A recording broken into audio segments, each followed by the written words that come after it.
gagawa po ng isaw baboy na dinuguan. Ito po, mayroon 1 kilo na isaw. Then, yung baboy ay 1/4. And then, may garlic. Lagyan po ng chili, medyo spicy ng konti. Onion, green chili. Ito po yung pinakatas.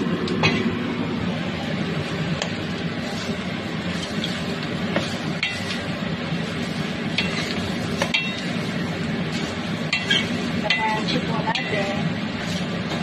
Kapag na-crunchy, medyo magmamatika po siya.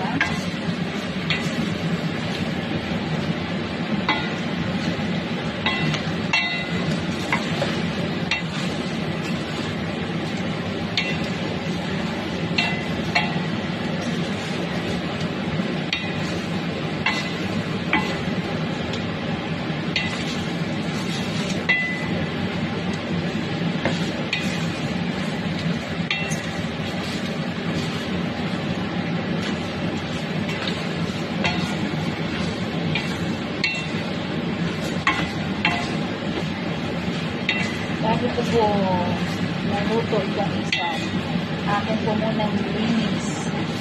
Pinaliktad yung lupa.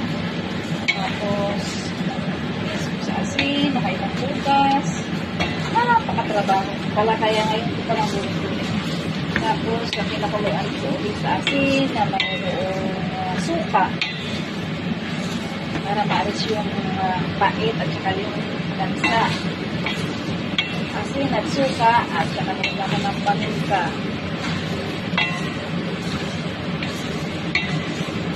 Saka medyo pinalambot ko po yung isaw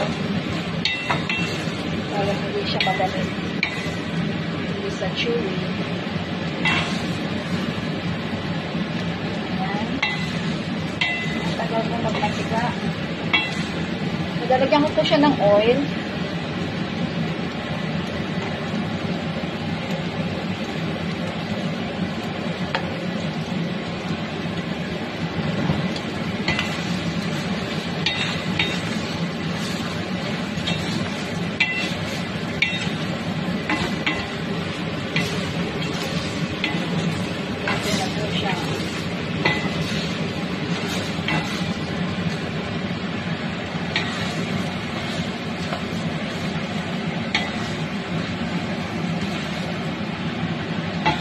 Po ay 4 days namin ulam.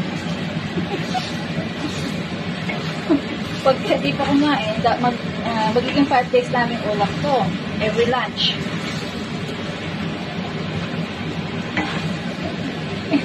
Habang tumatagal pa yung dinuguan na nung unang nagluto ako, no? Na experience ko. Habang tumatagal po pala siya, lalong sumasarap. Kasi nilagyan ko siya ng vinegar. Then, nilagay ko sa wet. Then, pagka kakain na po ng lunch, ipapainit. Lalong sumasarap.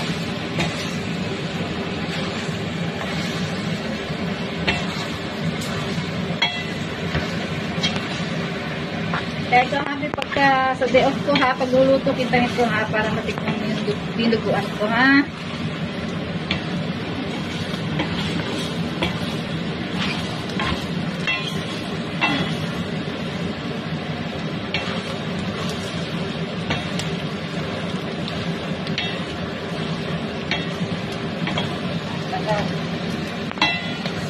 Ayan. Atin na pong buksan.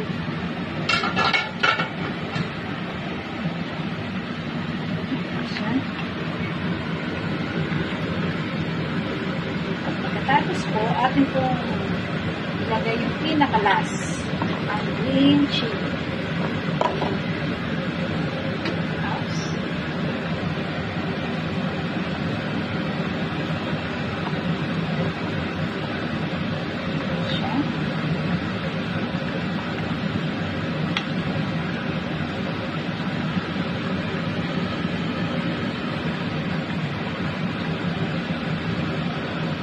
Takpan ko na ulit.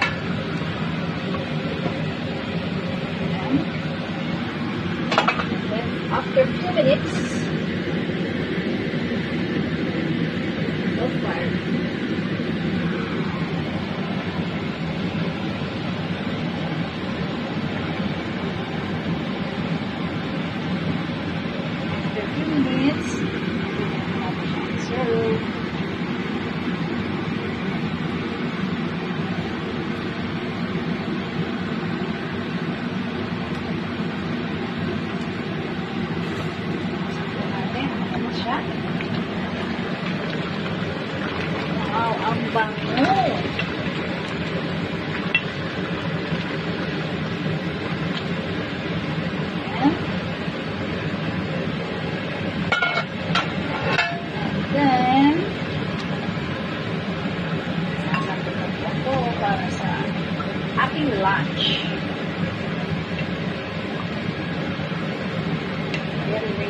much.